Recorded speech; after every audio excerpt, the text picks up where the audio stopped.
Shadowblade is a hero that isn't really picked a lot, but it is an incredibly underrated hero, and I do believe that these nerfs are warranted. It has been proving quite a carry, and you can't see. God damn it, fuck me. We're gonna have to restart everything. Oh, my mic was muted as well. This is great. This is just going better and better. Fuck! I'm so done. Oh, you guys didn't hear that? Oh! Then, so that's good. They couldn't hear it. Can you do it again? Huh? Oh! Oh! There we go. Fuck me. I'm done. Can I start recording now, please? You sure? Can you stop laughing?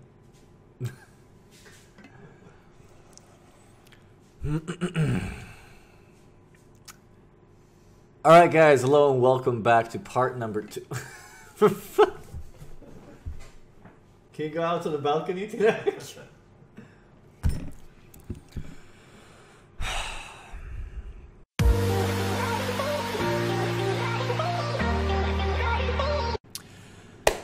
Alright guys, hello and welcome to yet another patch analysis. I know you guys have been waiting for this for a very long time. Usually I do it as soon as the patch notes are out, but this time I've been a little bit slow on it.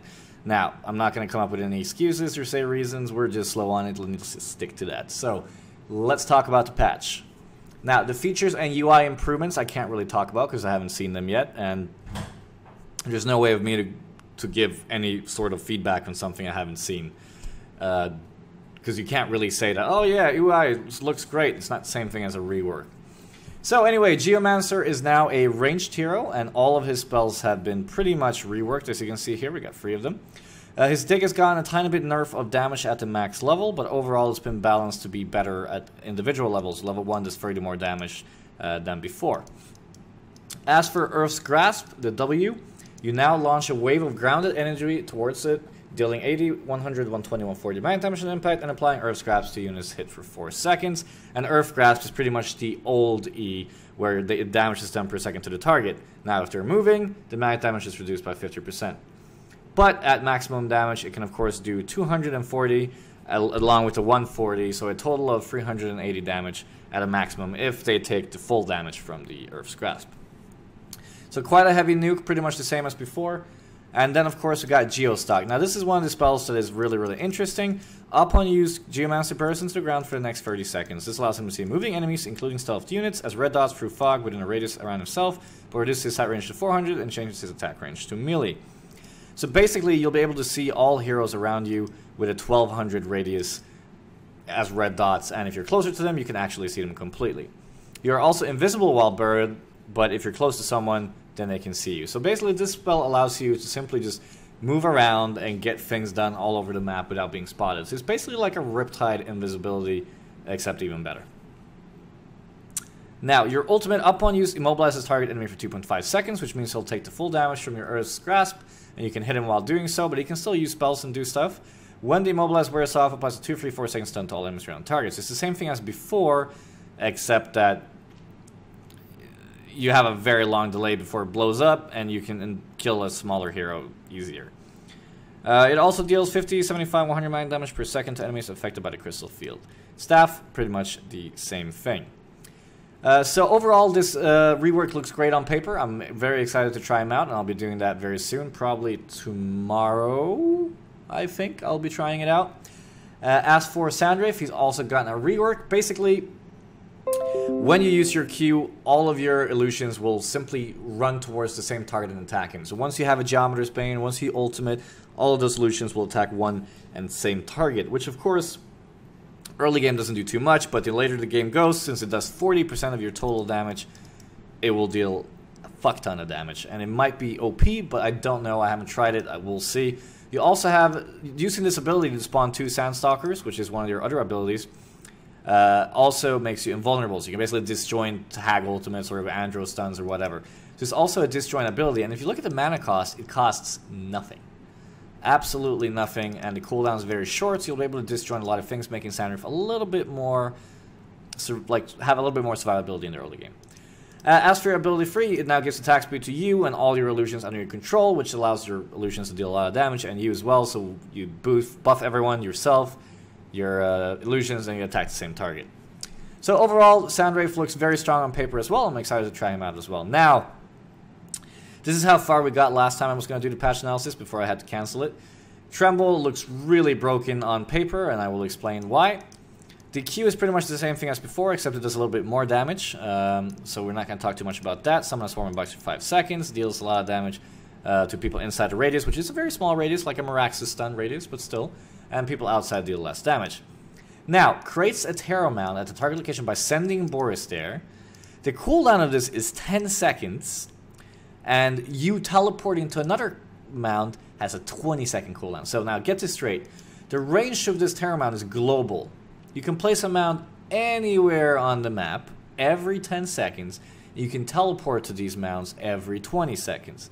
So you basically go top, and then you TP bottom, and then you TP mid, then you TP top, then you TP bottom, and yeah, on paper, this looks fucking OP. If it's OP, don't know. Now, along with that, we also have a very, very good slow on your E, as well as a minus armor to the target. It's a 40% total movement speed slow at maximum level, which is a lot, almost half the movement speed, making it really hard to run away from Tremble, and Basher will definitely be an upcoming item pick again, I think. And I also think Shieldbreaker will be amazing on the hero now with the minus armor from E as well. A total minus armor of minus 11, which is pretty insane. Now, for your ultimate, summon Shudder at your location for 40 seconds. Shudder is invulnerable and cannot be controlled and follows Tremble attacking when Tremble attacks for 60, 90, 120 magic damage. So basically, it's the old...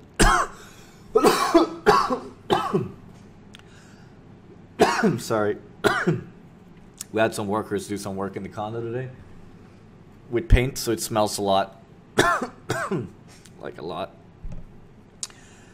So your ultimate is now no longer a micro unit unless you buy a Staff of the Master, and then you can micro it again. You still have the same ensnare ability where you ensnare them to the target location and you immobilize them for a short while. Oh, it smells so much, man. Alright, siege creeps cannot be targeted by spells and abilities. This allows you to kill catapults. Basically, this nerfs Parasite indirectly, because Parasite's one thing about the catapult is that you can't kill the catapult. Now you can stun it. Well, you can't stun it. Well, actually, you can, right? Yeah, you can. Oh, that sucks. But anyway, my point was that you can kill the catapult with spells even if you can't stun it. So it's really, really weak now compared to before, and Parasite's catapult strategy is even weaker now considering all the Arc Bones, and now you can actually kill it with spells as well. Antler Healer no longer heals neutrals while it is an NPC. Woohoo! Antler Necromancer's active ability has changed. This is really cool. Summons 10 Somlings with 270 health, 5 magic armor, 3 movement speed, 15 attack damage, and a 30-second cooldown. This active ability will not be used if it's controlled by the AI. This is really cool and makes Antler Necromancer a viable pickup with both Whispering Helm as well as Ophelia and as well as Parasite for pushing. So I think this is a great thing, and I'm really, really intrigued to see what this will do. Illusions now inherit bonus attack speed, health regen, mana regen, and lifesteal from the original hero. Also very cool. Allows abilities to work with your illusions, making Geometer's Bane even better, making Sandrift even better, and just illusions in general. Not really needed, but I'm okay with it. Now, Void Rip, they basically make you not being able to portal key as soon as you've been swapped by Andromeda. Great change. Not really needed because Andromeda is a very good support, but it's a great change. And I'm pretty sure I told them to fix Panda as well, but they didn't do that. Alright, it should be in next patch. But the same thing will happen to Panda's Flick. Staff of the Master got nerfed a little bit. Great thing, because Staff of Bubbles is the only reason Bubbles is picked, because it's fucking OP. So I'm glad that it gets to reduce by 2 seconds, because I think it's a total of 7 seconds duration at level 16, which is ridiculous. Now it's back to 5 seconds, making it a little bit better now. Reduces the cooldown and increases the damage still, that's fine. I'm completely okay with that. Dampier got a tiny bit of attack speed nerf per essence, so you basically lose a total of 30 attack speed at max level, which is fine. Dampier does need a nerf after the staff. I'm not really sure if this is enough, but yeah, should be cool. Now, this is awesome. Actually, I was talking to Garena about how to buff Devour just to make him playable again, and then they told me about this change with the Staff of the Master. I wasn't aware of that when I talked about Devour. So you can now have a Staff of the Master to increase your range by 500, 1600 total for your hook, and reduces the cooldown from 14 seconds to 6 seconds. So you can hook every 6 seconds with a 1600 total range, and it also increases the maximum range so you can PK hook. So basically, you can PK, hook all the way back. Allow me to explain. You'll hook your maximum length, PK back, and still almost pull him all the way back with you, which is pretty fucking awesome. So you can basically pick off a target, hook him back, kill him, making Devo support and Devo jungle viable. I think this is awesome. But the thing about Devo jungle is you farm very slow, and getting a staff will be very hard. But either way, this opens up for potential of playing Devour in competitive and in high TMM due to the fact that Devo's staff is actually pretty fucking awesome, and being able to try and take someone out. Because, you know, due to the fact that it's 1920 total pull range, no one can follow up. So if you hook someone 1920 range, no Andro swap, no Rhapsody ulti, regardless if they have PK or not, will be able to reach you. Actually, that's a lie. And Andromeda with PK and ulti can do it, but you get my point. You cannot actually save your carry or whatever you hook back with Devo, which is awesome. Flux now applies a 45% movement speed slow forcings regardless of distance to the target. Pretty fucking OP. And polarity mode applies a 10% damage against all targets for hit for 4 seconds. I already think Flux is a decent hero. He just doesn't have a stun, and that's the only reason he's not picked, because people just TP out from him. So yeah, I think this was unnecessary, because I don't know how many times I have killed an enemy hero early game because I've gotten the maximum slow potential with Flux and just fucked them up. And now I get that every single level. I don't think that was necessary at all. Now, for the ultimate, now affects all heroes within 2,000 radius. As a result, no stone will not be able to block discharge. Awesome. Radius is no longer global. Sucks. But you can pull them over cliffs, buildings, and any types of obstacles. So if you're pushing base, they usually get stuck in towers and Raxus. That can't happen anymore. So I think it's a great change. And they've also changed the displacement distance, as you can see here, from 4,600 to 800, nerfing it at level 1. Overall, I think this makes Flux better than before, but I don't see why the release was necessary at all. Good change on Flux. Yes, I agree. Diva roam and get someone to give you staff. That is actually a very good point. What you got, you can definitely have like a bomb mid and then a Devo jungle, and then bomb farms staff, gets the staff, and then upgrades the staff, sends it to your Devo, and boom, GG. Next up, we got Kraken, who got quite a bit of buffs. His strength gain was increased quite drastically. The slow was increased on the torrent. And your splash was also increased to do even more damage than before. It also deals the same amount of damage to all units now, which it didn't do before. So I do believe I need to update my guide now. I don't think it's viable anymore to max out my charge on my current Kraken guide in game. I have max charge. Now with the changes to this, max charge is not viable anymore. And you want to get 2 points in charge and then max your E. So I'm going to be changing my in-game guide for Kraken. It's actually a very good point. I got to write that down. So Flux, Kraken, Geomancer, Sandwraith, Devour, and Tremble. All need updated guides. Alright. Lodestone next up. Strength gain probably was reduced. Agility gain was increased. Movement speed was increased. Lower projectile impact on Q. Range reduced. Now hits in a 180 radius around the main target, allowing him to farm jungle and waves in general. Okay. Mana cost removed. Oh.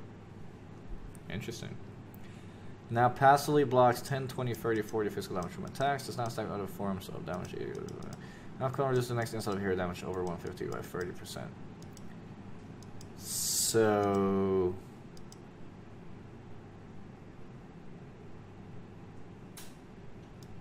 there's no cooldown on this, right? So you always block 40 physical damage? It's kind of crazy. When off cooldown, reduce the next instant of hero damage. So that still means, does that count in your own head smash? So if you head smash, do you reduce 30% of that damage still? Or no? Slap, can you put Chalice in your Gladiator guide? Oh, I forgot about that. I'll do that. Sorry about that. Didn't know I forgot about that. Okay. So yeah, does anyone know that, stream? Do you know about that? Do you still reduce the damage from head smash, or do you take the full damage now? Anyway, we'll continue for now. Previous Staff Master effect removed. New Staff Master pauses the duration of the undying will force within 600 range of the target. Each hero that dies while under the effects of the undying. Wait, what? Pauses the duration of the undying will force within 600 range of the target. Oh, cool. The pauses the duration. Holy fuck. So he still takes damage. Oh my. Okay. Maximum of 50 bonus damage per second, I assume. Wow. Okay.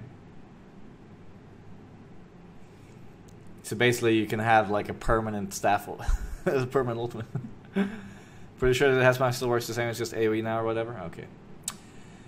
Moon Queen, nerfed agility, strength gain, base strength, stun reduction as well. I don't really think Moon Queen was OP, so I don't see the reason for these nerfs. I think Moon Queen was perfectly fine the way she was. So having Moon Queen nerfed this way doesn't make any sense to me, and will just make her not being played at all. So I don't agree with these changes whatsoever. I think Moon Queen is perfectly balanced the way she is right now. Now, we've talked about this before. New Staff of the Master effect increases cast range from 700 to 1400, making your E longer than PK. And passively reduces all your ability cooldowns by 2 seconds. Every Midas will buy a staff. Normally, I would say, no, well, this still doesn't make staff viable in Midas. But the fact is, now that you have the upgraded staff, you'll buy a staff in Midas and give it to your teammate. So staff will always be picked up in Midas, period, from now on. Myrmidon's ultimate got nerfed a little bit from Staff of the Master. Makes sense, was a little bit OP. Not enough people understood that, but yeah. Parasite, add a new Staff of the Master effect can now infest Ancients. I don't see a reason to ever buy Staff on Parasite over Puzzle and Sheep and items like that. So I don't think you'll buy a Staff on Parasite regardless, but I will try it in practice to see if it has an impact on actually taking an Ancient. So I'll try that for sure. But I don't think it will be bought. What the fuck's this talk about transferring staff? Yeah, I'll talk. Sorry, I'm getting ahead of myself. The staff effect will be here soon. The debuff / buff only occurs when the bubble explodes, so a tiny bit of a nerf. Target an area to travel there by using bubble momentum, healing ally heroes within the area for basically health. So basically, they've given Pearl an escape ability and an initiating ability in order to travel towards a location, use your ultimate, or travel away from a location. So Pearl's been pretty OP and one of the best supports in the game for a while now. I don't mind changing this, but I don't see the reason of why Pearl needs an escape when she already has a bubble to push people away and has a slow. I don't see why a hero needs to have a slow, a push away, technically a stun too because they get moved and you can cancel TPs, and has an ultimate that is amazing, and has a heal. I don't see why a hero needs all 4 of these. And all they did now was keep the heal and then make it an escape. So now she has an escape, a heal, a slow, a stun, and an amazing ultimate. Don't really see the reason for that. But overall, they nerfed the ultimate quite a bit here, as you can see. And you no longer lose 100% damage. Sorry, you no longer remove all damage from outside the bubble. And instead, it's more of like a Chronos ulti where it reduces quite a bit of the damage. So she did get a nerf as well. But I kind of like the way that Pearl were being played. And yeah. Anyway, I don't see why this hero needs a mini blink. Alright, next up, Prophet, reworked. Your heal. Activate the heal for 75, 100, 105 grams of bonus, 1, 2, 5 seconds next to the close ally heroes. So it always changed the closest ally heroes within 800 radius. That's a huge amount of. So this spell will definitely be the one you want to be maxing out now, I think. So definitely going to be writing that down. I also need to write down Pearl in case I need to change something there, actually. Midas, right, staff. Midas, staff. God damn it, so many guides to change. Sulphur staff, Kraken, nothing, Devour, no. Okay, so yeah, I definitely think you want to be maxing out the heal now. Being able to give 200 attack speed for 4 auto attacks to anyone within 800 radius, like the closest ally heroes, not everyone, is pretty fucking awesome. Shared Fate is now applied to all enemies within 1200 radius around yourself for 5, 7, 9 seconds. Oh, that's awesome. Definitely makes Prophet really, really viable. That's actually awesome. So basically, you're like a walking mini Tempest ultimate in terms of the radius, and then you just apply all your abilities within inside. That's really fucking cool. I like it. Might be a little bit too strong, but I like it for sure. Staff of the Master on Pyro now always deals 50% of the magic damage to enemies within range, not just when the target dies. Oh, we have a tournament game now? The fuck? Oh, right, because we got such a shitty placement in the group. Okay. Can we finish this in 2 minutes? 5 minutes, I mean? Yeah, we can. All right, let's speed this up. Wait, 1, 2, 3, 4, 5 new items. I don't think we can. All right. So we're going to take a short break here, guys, and we'll be right back with part 2 of the patch analysis. I'm sorry. Apparently, we have a tournament game now due to the fact that we didn't place very well in the groups. In this cycle, we won the first cycle, second place the second cycle, and this cycle we placed 5th in groups, which is fucking terrible. And yeah, that means we have an extra game now, apparently. So I'll be back with part number 2. Thanks for watching so far, and see you soon. Hello and welcome back, guys, to part number 2 of the patch analysis. I'm sorry for breaking it in the middle there, but I had to play a tournament game that I didn't know about, which we ended up winning, so that's great. So we're going to get right back into it, and the last thing we were talking about was, of course, profit. This is take number 5, so I hope this works out. Pyromancer. Staff of the Master now always deals 50% of his magic damage to enemies within range, not just when target dies. Still shit, still will not be bought. Second of all, Rhapsody. Disco Inferno cannot be double activated to cast a skill to your location. Same thing as the Glacius and other spells as well. Staff of the Master now allows movement at full speed. Like I said in take number 2, I don't believe Rhapsody will be buying staff herself, but I do believe that it's very viable to buy staff from someone else and giving it to your Rhapsody. I mean, just imagine having a Rhapsody late game with a Portal Key and a Shrunken Head being able to move at full speed with the ultimate. I think that will be insane. So I definitely think we'll be seeing some staffs on Rhapsody, but I do believe they'll be bought for her and not by herself more of the time. Most of the time is what I tried to say. Next up, we got Shadowblade. As I also said earlier, the reason for these nerfs is mostly casual mode. The hero is very strong and underrated, but it is not really picked a lot in main games because it's not able to snowball very quickly. In casual mode, however, it wrecks faces because you get levels quickly, you get items quickly, and you just destroy everything. So yeah.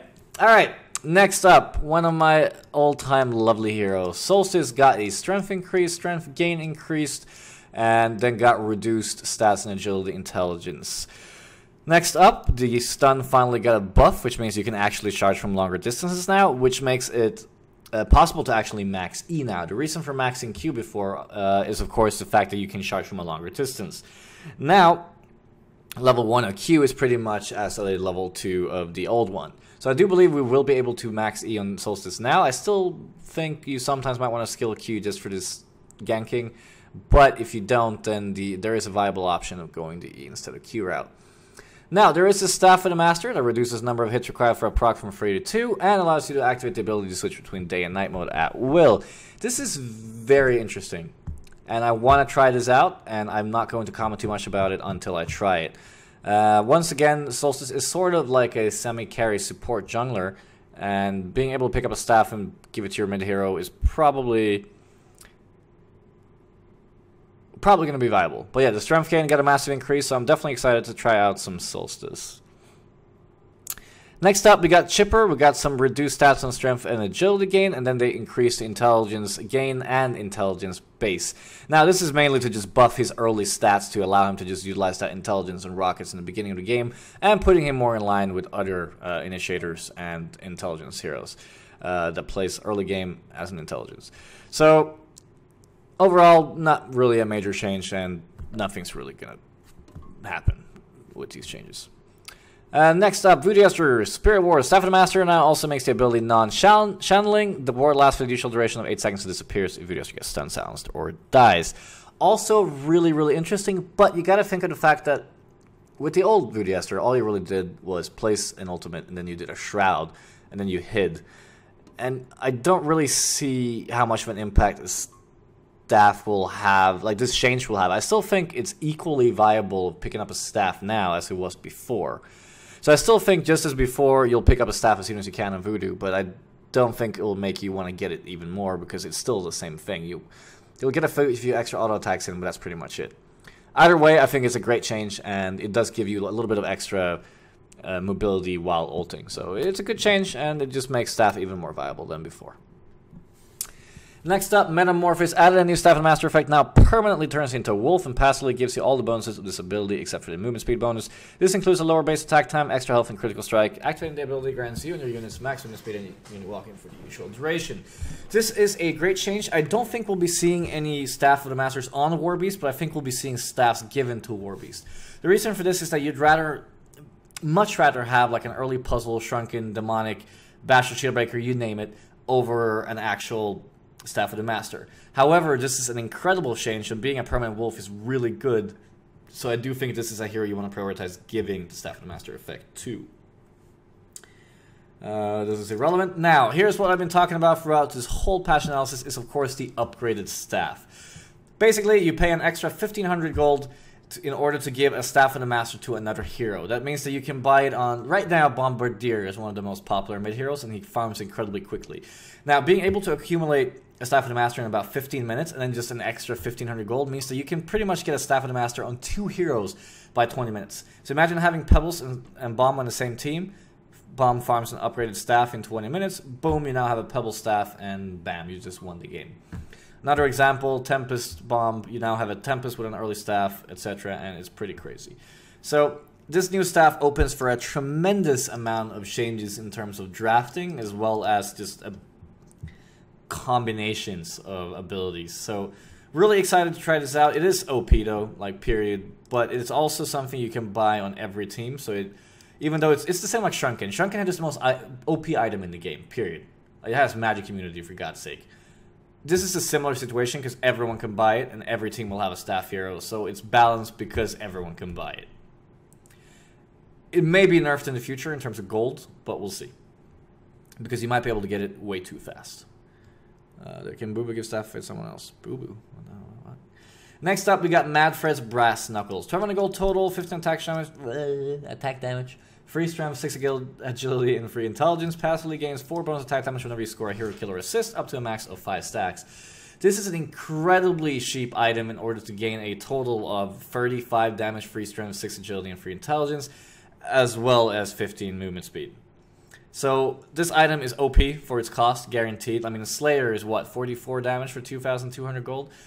And I think it will be bought a lot, especially in heroes with a lot of physical damage, such as Grinix, for example. Definitely an item that will be bought, and it is OP.